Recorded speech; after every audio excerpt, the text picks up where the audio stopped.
गौतम बुद्ध को उनके अनुयायी यदि स्नेह से कहीं बुलाते तो वह अवश्य जाते।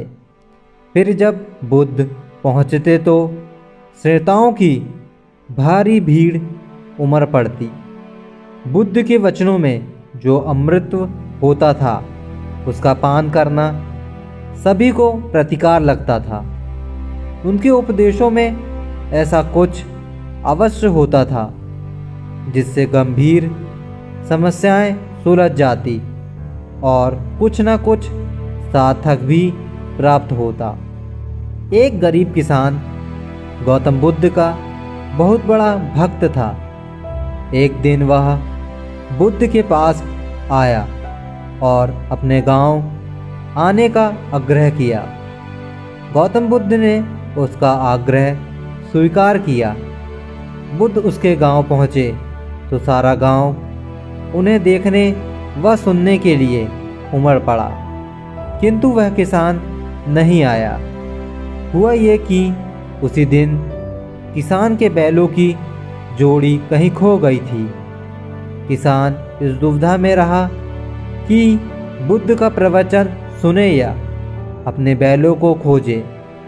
काफ़ी सोचने के बाद उसने अपने बैलों को खोजने का निर्णय लिया। घंटों भटकने के बाद उसके बैल मिले। थका हारा किसान घर आया और भोजन कर सो गया।